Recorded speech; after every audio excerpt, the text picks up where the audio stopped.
Narito na naman tayo para sa isang napaka-sweet at nakakakilig na love story nila Kalingap Edu at Ate Viancy. Mo ay aking makilala at kung ano ako'y tanggap. Para sa pagpapatuloy ng ating love story ay pumunta ang Kalingap team at si Ate Viancy sa isang amusement park.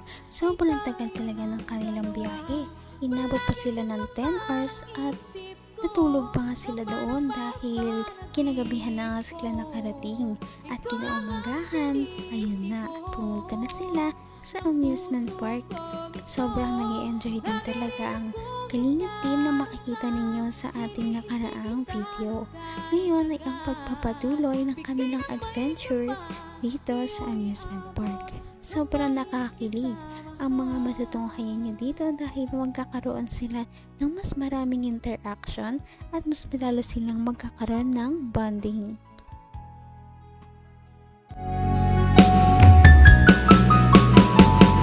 Ang nais ko lang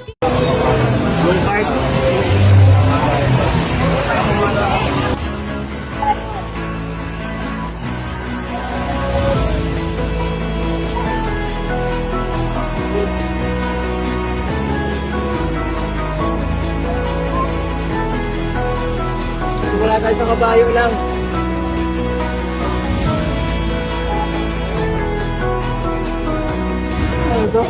Warm up. Warm up. Babayo, doon tayo mamaya. Melvin, tara. Uy, dito muna tayo sa simpleng ride. Lahatin natin eh. Ito ang sunod ko. Sino ito? Tapos tayo sunod. Tapos roller coaster tayo. Tapos sige, drop. Tapos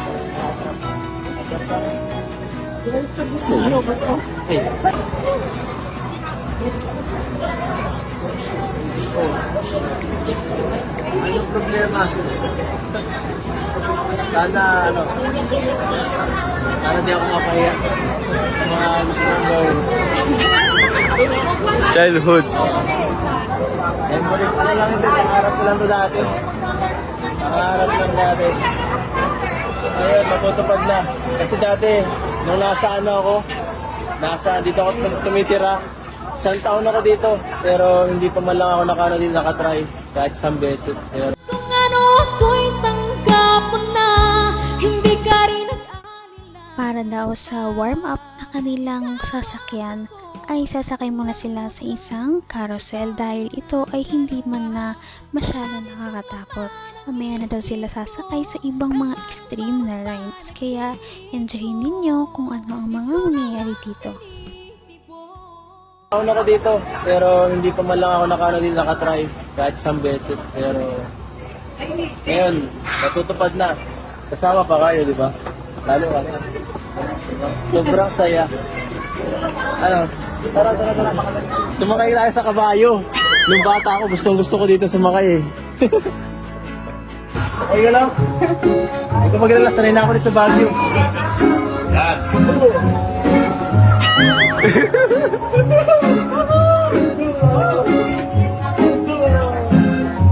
Wala kabayo.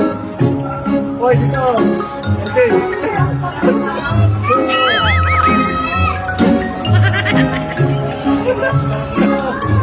Pambira, yan yan.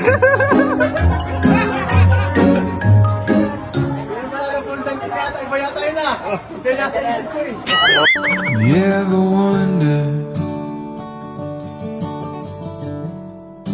if days like these last with one another? Ay, tumataas. Uy! Uy, pambira. Uy, parang... Around town like a city ago when I was struck by luck. Naman ang bawat panaginip ko, ikaw lang ang tinitipon. Kanilang unang ride na sinakyan ay makikita natin kung gaano talaga sila nag-enjoy. Si Kalingap Edu ay sobrang komportable at nag-enjoy siya, kaya makikita natin na parang medyo childish siya at lumabas ang kanyang pagiging makulit.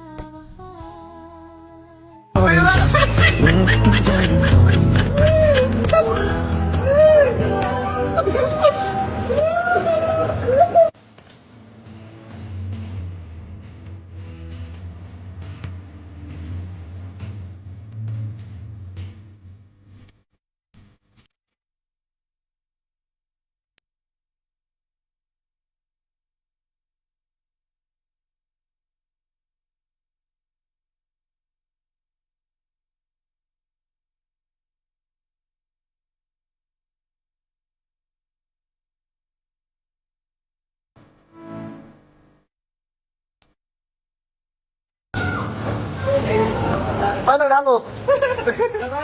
Paano na? Next ride tayo, next ride! Next ride tayo, next ride!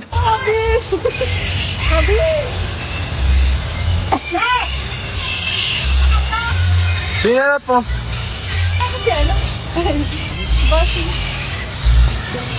Pinanap mo sabi?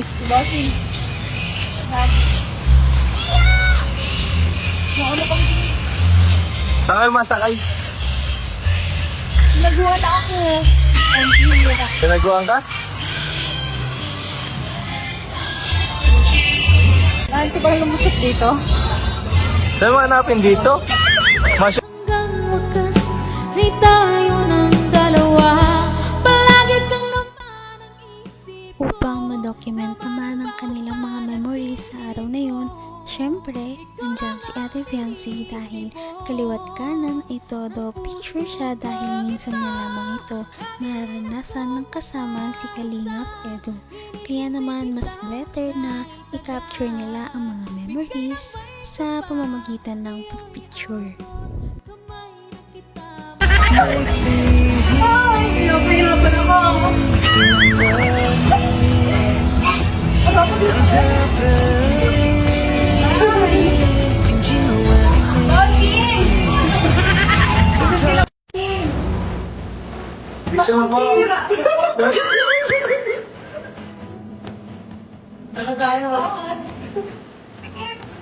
Kanina ka pa niya hinahanap ko. Tara na lang mo na.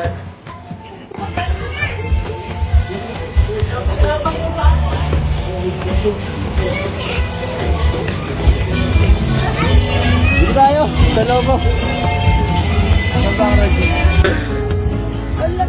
Ay, ay, lilipad na kuya. Next ride, next. Para mas maganda to. Maganda. Ay, tayo. Yan, isa pa yan. Masakay tayo dyan. Biglayan mo ba? Oo nga eh. Mas ikaw na lang tayo pag nakakatakot. Woo! Yung pre, tinistingan ko lang. Grabe ang taas. Gusto kasama si Bob? Ay! Grabe! Grabe! Buhay ka pa, ayan o. Grabe yun. Ako ang kinabahan. No, ay, ayos. Grabe. Sobrang mag-e-enjoy talaga silang dalawa sa kanilang mga pinuntahan at dito nga ay hindi nila maitago kung gaano sila nagkukulat sa mga rides na sobrang taas at syempre yan ay sasakyan din nila maya-maya lamang at ito ay inyong makikita sa ating susunod na video kaya yan ay inyong dapat na subaybayan. Napaka-sweet talaga nila at napakabait ng tambalang ito kaya maraming sumusuporta. Kaya naman sana ipatuloy natin silang suportahan at mahalin si Fiancé, si Kalingap Edu at ang Kalingap team. Yun lamang at maraming salamat sa panonood. Abangan natin kung magkakatuluyan ba talaga si Kalingap Edu at Fiancé. Hanggang sa muli! Bye! Ngayon'y abot